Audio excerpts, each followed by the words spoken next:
अंगणवाडी सेविका आणि मदतनीस ताईंसाठी महत्त्वाची अपडेट आहे। महाराष्ट्र राज्य अंगणवाडी कर्मचारी संघ यांनी एक निवेदन पत्र तयार केले आहेत। आता आझाद मैदान येथे आंदोलन होणार आहेत। ते आंदोलन तीव्र होणार आहेत। तर त्या आंदोलनामध्ये कोणती मागणी आहेत, सर्वात एक महत्त्वाचा मुद्दा समोर आला आहे।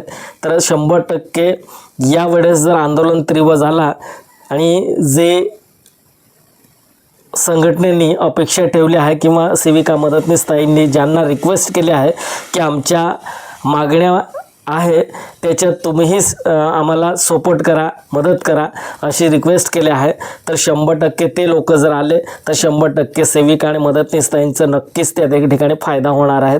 तर हा आंदोलन आझाद मैदान येथे तीव्र आंदोलन होणार आहे। त्याच्यासाठी आपल्याला या निवेदन पत्रामध्ये कोणकोणते मुद्दे मांडणी करण्यात आले आहे आपल्याला सविस्तर बघायचं आहे। व्हिडिओ शेवटपर्यंत पहा आणि जास्तीत जास्त आपल्या सेविका आणि मदतनीस ताईंना व्हिडिओ शेअर करा।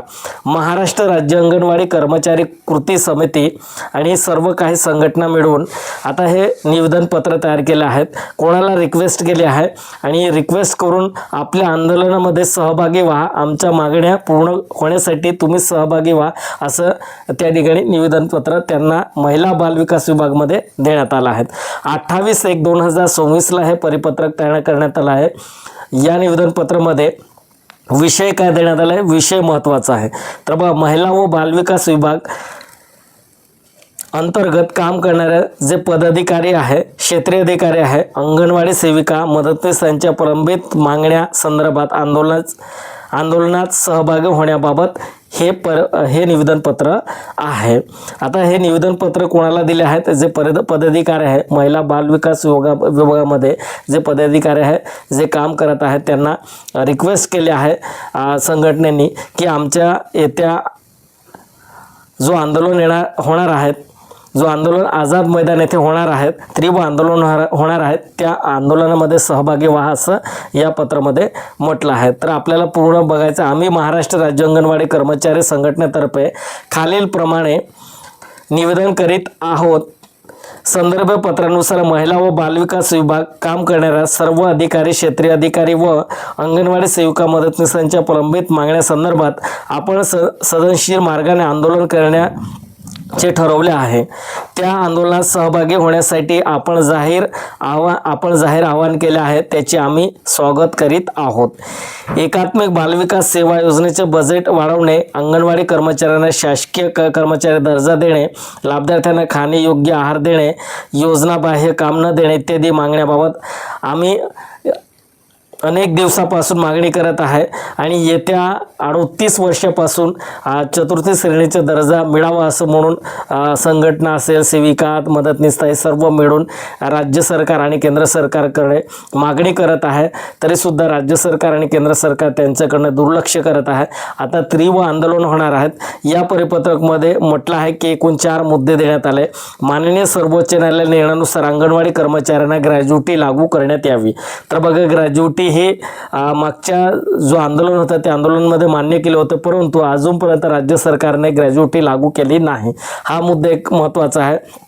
आता दुसरा मुद्दा आहे, माननीय मुख्यमंत्री यांच्यासोबत वेळोवेळी झालेल्या चर्चेनुसार अंगणवाडी कर्मचारी दरमहा पेन्शन योजना लागू करण्यात यावी असा हा मुद्दा आहे। वेळोवेळी जे राज्याचे मंत्री आहे किंवा महिला बालविकास मंत्री आहे त्यांच्याशी चर्चा करून सुद्धा हे जे प्रश्न आहे त्या प्रश्नाचं उत्तर मिळत नाही।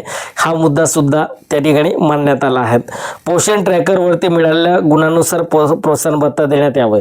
तर बघा, भरपूर ताईंचं नाराजी आहे, कारण त्यांनी 100% पोषण ट्रॅकवरती काम केलं, 100% काम करून सुद्धा त्यांना प्रोत्साहन भत्ता कमी मिळाला आहे। कोणाला 800, कोणाला 1200 असं मिळालं आहे।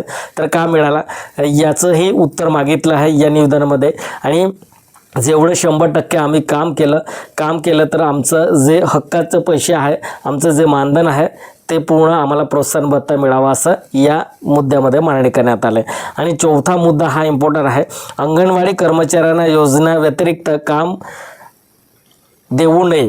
तर बघा, अंगणवाडीचं जे काम आहे तेच फक्त काम द्या, आम्हाला योजनाबाह्य काम देऊ नका। जसं आता लाडकी बहीणचं काम दिलं आहे किंवा ते आपलं प्रेग्नन्सी बाईचं त्यांचं जे 5,000 रुपये आरोग्य विभागातर्फे मिळतं तेही ॲप्लिकेशन भरायला सेविका आणि मदतनीस ताईंना देण्यात आलं आहे.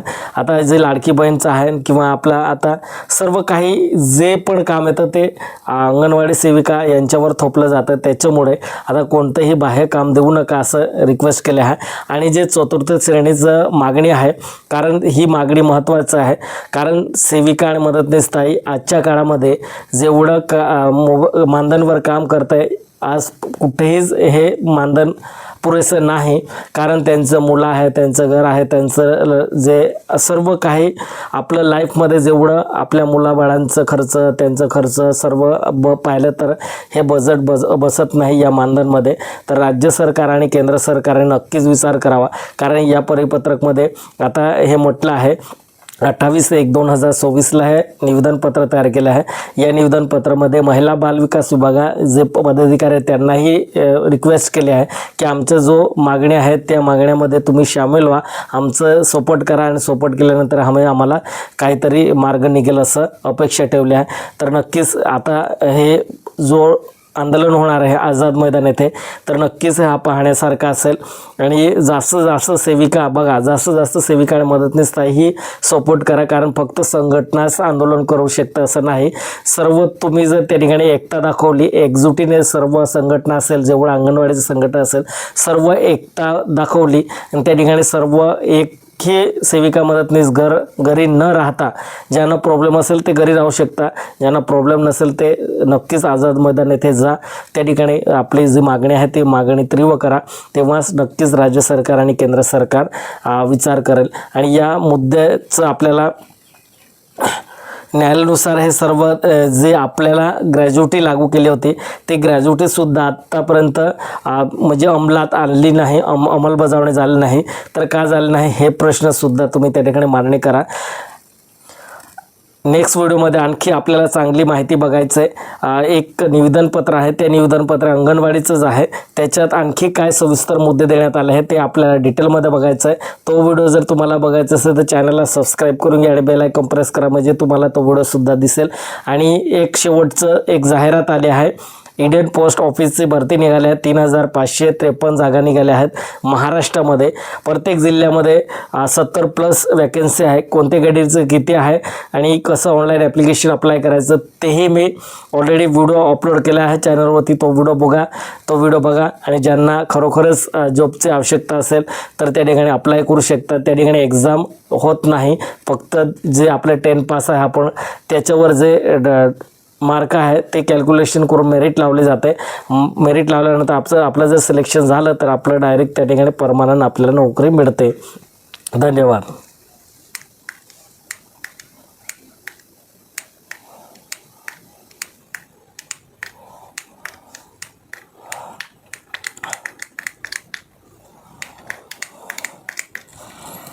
अरे